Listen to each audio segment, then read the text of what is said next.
चटनियाँ तो आपने कई खाई होंगी, लेकिन एक बार ये सेब की खट्टी मीठी चटनी बनाकर देखिए।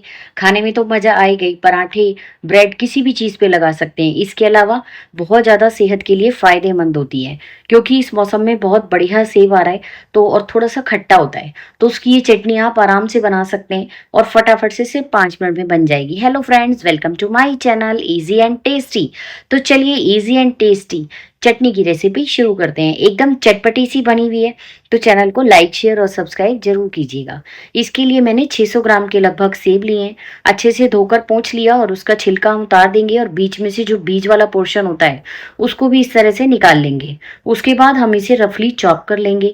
इस तरह से लंबे लंबे मैंने इसकी फांके निकाल लिए हैं ताकि हमें चटनी बनाने में आसानी हो।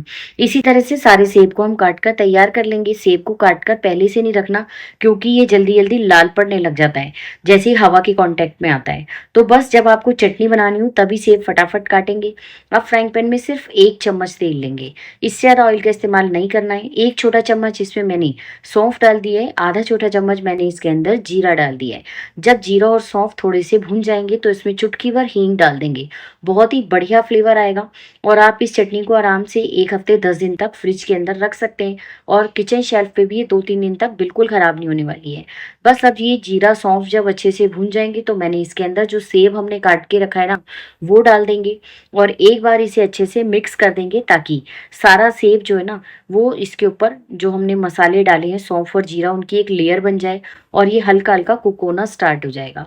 बस इस स्टेज पर हम आधा चम्मच के लगभग इसमें काला नमक डालेंगे और आधा चम्मच ही मैंने भुना जीरा पाउडर डाला है। इसके अलावा अभी फिलहाल इसमें कोई मसाला नहीं डालना। नमक डालने का क्या फ़ायदा होगा कि सेब जो है वो जल्दी से हमारा कुक होने लगेगा। इस चटनी को बनने में ज़्यादा से ज़्यादा 10 से 12 मिनट का टाइम लगता है, लेकिन खाने में बेहद टेस्टी लगती है और हेल्दी तो ये है ही।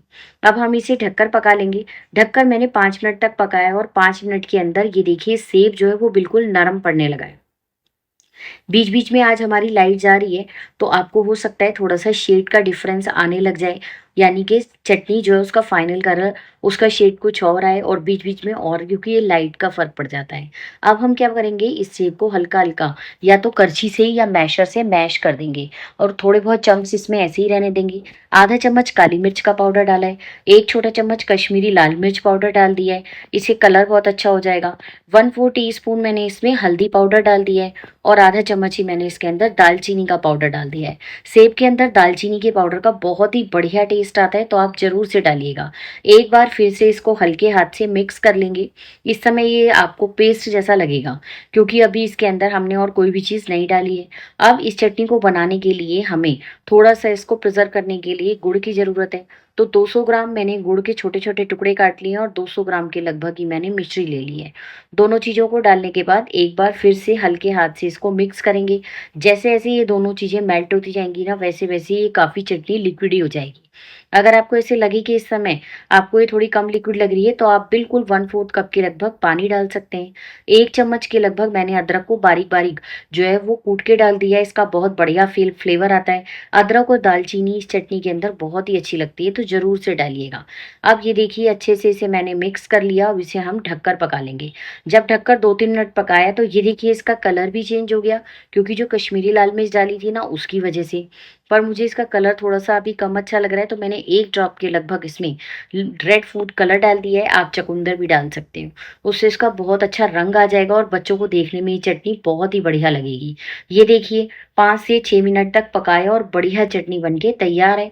इसमें 1/4 कप पानी आपको लगे तो आप ज़रूर डाल लीजिएगा, और अगर आपको ज़रूरत ना लगे तो आप बस इसको इसी तरह से हमें कुक करना है। इससे ज़्यादा हमें इसे कुक नहीं करना। अब गैस का फ्लेम बंद कर देंगे और 2 से 3 टेबलस्पून इसके अंदर नींबू का रस डाल देंगे। इससे इसका फ्लेवर जो है ना वो बहुत बढ़िया हो जाएगा और ये आराम से लंबे समय तक प्रिजर्व भी की जा सकती है। नींबू के रस की बजाय आप इसके अंदर जो है फिर सिरका भी डाल सकते हैं, पर क्योंकि हम बिल्कुल प्योर चीज़ बना रहे हैं घर में, तो आप सिरका अवॉइड कीजिए। नींबू का 2 चम्मच रस डाल दिए, 2 से 3 चम्मच भी चल जाएगा।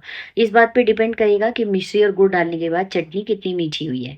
और ये देखिए चटनी जब बिल्कुल ठंडी हो जाएगी तो ये कितनी चमकदार और शाइनी है। इससे खाने के बाद आपकी स्किन और बाल, आँखें ये सब इसी तरह चमकने लगेंगी। तो सेब तो आपको पता ही है कितना फ़ायदेमंद है और फाइबर भी इसमें भरपूर होता है। तो आप इसे बच्चों को टिफ़िन में भी दे सकते हैं और इसे समोसा, कचौरी किसी भी चीज़ के साथ सर्व कर सकते हैं। अच्छी खट्टी-मीठी चटनी बन के तैयार हुई है। आप सबको रेसिपी पसंद आए तो लाइक, शेयर और सब्सक्राइब कीजिएगा और बेल आइकन तो ज़रूर प्रेस कीजिएगा। Bye, thank you. कल फिर मिल